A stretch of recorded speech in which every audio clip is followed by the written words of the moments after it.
स्वामी समर्थ। जय जय स्वामी समर्थ। तर स्वागत आहे तुमचं माझ्या चॅनलमध्ये स्वामी समर्थ वाणी। आणि आज मी तुमच्यासाठी घेऊन आलेली आहे एक नवीन व्हिडिओ एका नवीन विषयासोबत।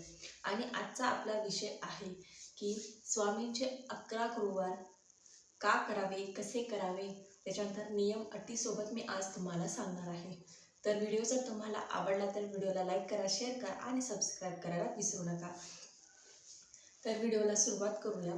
तर स्वामींचे गुरुवार हे खूप महिला करतात। स्वामी सेवा ज्या महिला करतात त्यांना स्वामी अनुभव आल्याशिवाय राहत नाही। तर ज्याही महिला स्वामींची सेवा करतात त्यांना अनुभव आल्याशिवाय राहत नाही। तर खूप काही महिला अशा आहेत की त्यांनी स्वामींचे 9 गुरुवार 11 गुरुवार हे केलेले आहेत आणि त्यांच्या ज्या इच्छा आहेत त्या पूर्ण झालेल्या आहेत गुरुवार केल्यामुळे। तर त्यामध्ये मी सुद्धा एक आहे की मी सुद्धा 11 गुरुवार केलेले आहेत। तर त्याबद्दलच आज मी तुम्हाला माहिती सांगणार आहे, कारण खूप काही महिलांना खूप काही प्रश्न असतात, त्याबद्दलच आज मी सांगणार आहे तुम्हाला। तर आपल्या जर काही अडचणी असतील किंवा इच्छा असतील तर त्या पूर्ण होत नसतील तर त्यासाठी तुम्ही 11 गुरुवारचं व्रत हे करू शकतात। तर त्याच्यासाठी तुम्हाला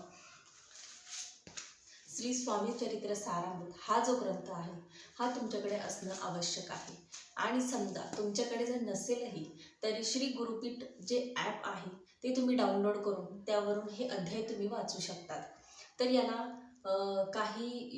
काही जास्त करायची गरज नाही आहे। फक्त 11 गुरुवार तुम्हाला करायचे आहेत आणि प्रत्येक गुरुवारी तुम्हाला समजा तुम्ही जर ज्या दिवशी गुरुवार सुरू करणार त्या दिवशी तुम्हाला नारळ आणि खडीसाखर घेऊन स्वामींच्या केंद्रात जायचं आहे किंवा मठात जायचं आहे आणि नारळ खडीसाखर तिथे तुम्हाला स्वामींना अर्पण करायचं आहे आणि तिथे तुम्हाला त्यांना प्रार्थना करायची आहे।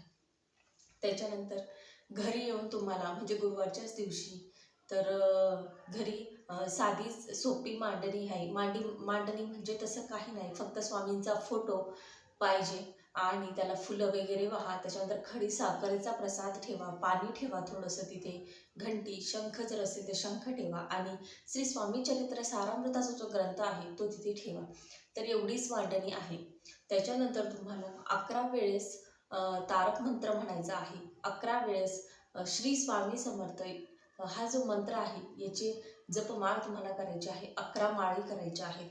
आणि हे स्वामी चरित्र सारामृत जो ग्रंथ आहे याच्यात 21 अध्याय आहेत। तर हे 21 अध्याय तुम्हाला गुरुवारच्या दिवशीच पठण करायचे आहे, म्हणजे एक पारायण तुम्हाला करायचं आहे।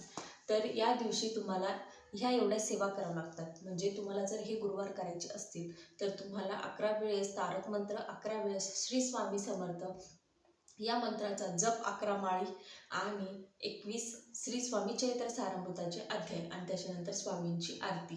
तर ह्या गोष्टी तुम्हाला करायच्या असतात, ह्या सेवा तुम्हाला करायच्या असतात गुरुवारच्या दिवशी। आणि तुमच्याकडून जर एखाद्या वेळेस चुकून सेवा नाही झाल्या तर तो गुरुवार धरायचा नाही, कारण गुरुवार करायचा असेल तर सेवा या झाल्याच पाहिजे। तर तुमचा जो गुरुवार आहे तो सफल होईल आणि तुमच्या ज्या इच्छा आहेत त्या पूर्ण होतील। तर त्याच्या आधी तुम्हाला संकल्पयुक्त, तुम्हाला जर तुमच्या इच्छा काही पूर्ण करून घ्यायच्या असतील तर तुम्हाला संकल्पयुक्त हे जे व्रत आहे ते करावं लागणार आहे। संकल्प तुम्हाला सगळ्यांना माहितीच आहे कसा करतात।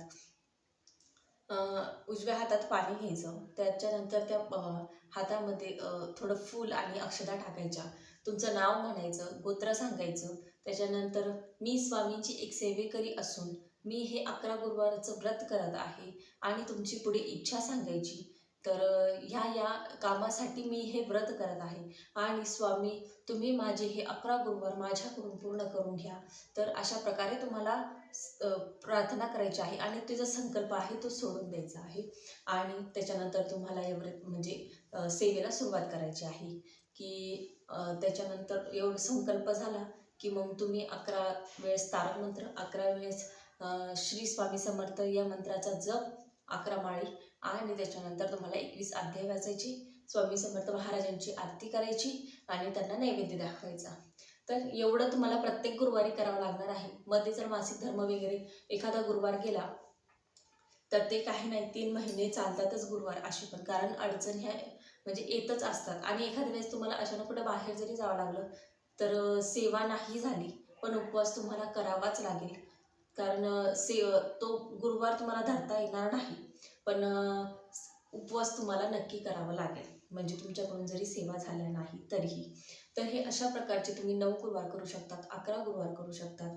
पण हे 11 गुरुवारी तुम्हाला ह्या सेवा करायच्याच आहे. नाही झाल्या तर तो गुरुवार तुम्ही धरू शकत नाही. तर हे जर गुरुवार तुम्ही केले तर तुमच्या इच्छा पूर्ण झाल्याशिवाय राहणार नाही. स्वामी महाराज तुम्हाला नक्की तुमच्या इच्छा पूर्ण करण्यात तुमची मदत करतील.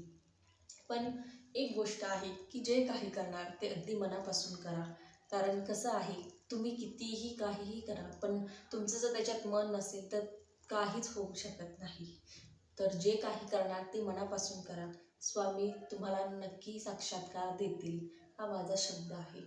तर तुम्हाला जर काही अजून माहिती हवी असेल किंवा काही प्रश्न असतील तर कमेंटमध्ये नक्की सांगा.